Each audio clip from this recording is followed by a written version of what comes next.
Oi, eu sou Noemi, sou de Belém de Judá. Tive que vir a Moabe por causa de uma severa fome que houve no meu país. Eu, meu marido e meus 2 filhos. Infelizmente, meu marido acabou morrendo. Eu fiquei muito triste. E aí tive que enfrentar uma dura prova, uma dura situação. Mas um tempo depois, meus filhos vieram a morrer. Ai, como eu detesto a morte. Odeio. Então, tive que retornar para a minha cidade natal de Judá para mais uma mudança. Como é triste, como é difícil mudar, não é, Sara? Mudar não foi uma coisa fácil. Eu morava na cidade de U. Lá eu tinha bois, cabras, servos e servas. Minha casa era muito, mas muito bonita. Mas eu abri mão de tudo isso para acompanhar o meu marido na nova designação dada por Jeová. E eu nunca me arrependi disso. Apesar das muitas perdas que eu tive, Sara, Deus nunca me abandonou. Me abençoou com uma querida nora. Oi, eu sou Ruth, cresci em Moabe, um pequeno país ao leste do Mar Morto, uma terra muito fértil.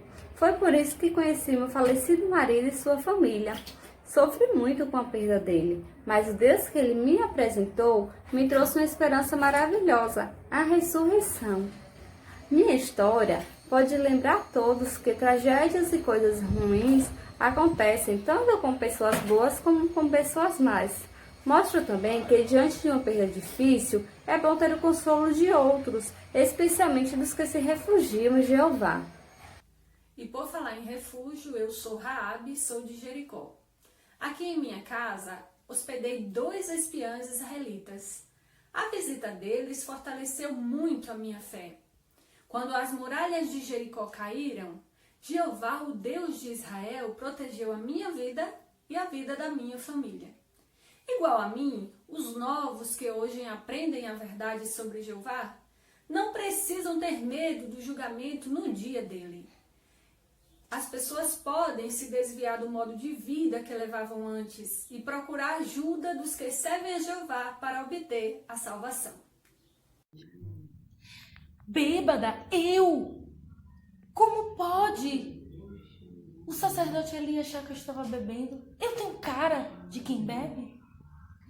Eu estava apenas orando a Jeová, suplicando a Ele por um desejo do meu coração, o desejo de ter um filho, um varão que pudesse servir a Ele no templo. Mas é assim mesmo. A imperfeição humana faz as pessoas nos julgarem, atribuírem más motivações. Mas ainda bem que Jeová não leva isso em conta, como eu também não levei. Perdoei o sumo sacerdote ali. Não deixei de orar, não deixei de ir ao templo, nem deixarei de servir ao meu Deus, Jeová. Alguém falou em bêbado? Infelizmente, aqui em casa essa é a situação constante. Meu marido Nabal é tirano e beberrão, e muitas pessoas têm medo dele. Um dia, ele insultou o rei Davi. Imagine, eu estou ungido de Jeová. Para não acontecer uma tragédia, eu tive que agir rapidamente. Eu levei alguns presentes até o rei Davi e os seus homens, e supliquei a ele que tivesse misericórdia em favor do meu marido e os da minha casa. Graças a Jeová, ele aceitou o meu pedido e os meus presentes, e recuou de agir contra o meu marido. Não foi o primeiro problema que meu marido arranjou, e sei também que não será o último.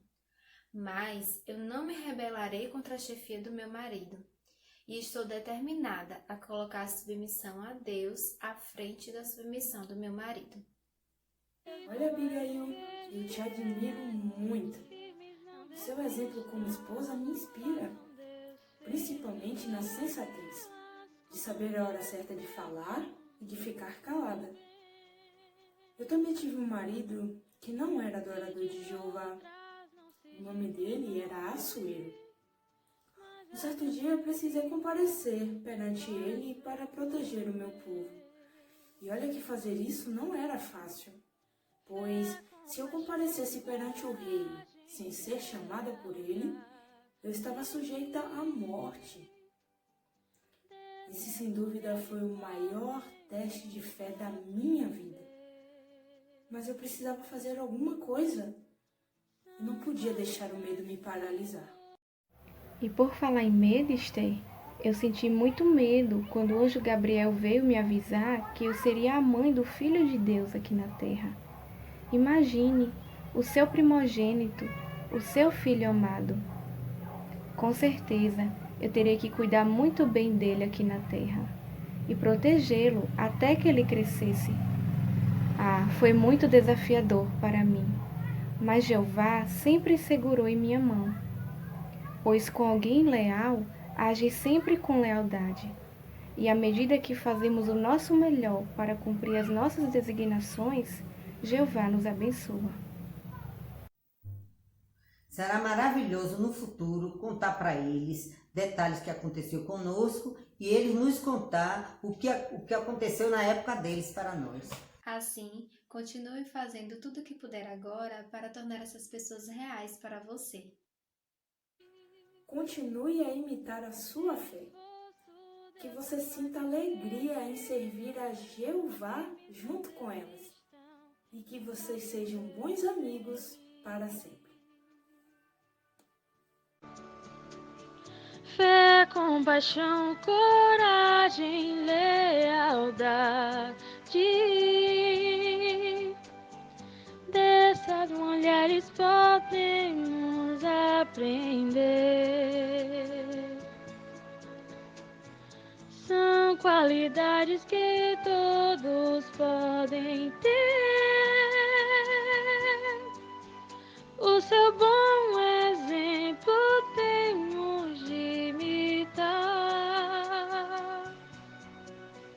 Todas as irmãs serão felizes sempre que servirem de modo exemplar.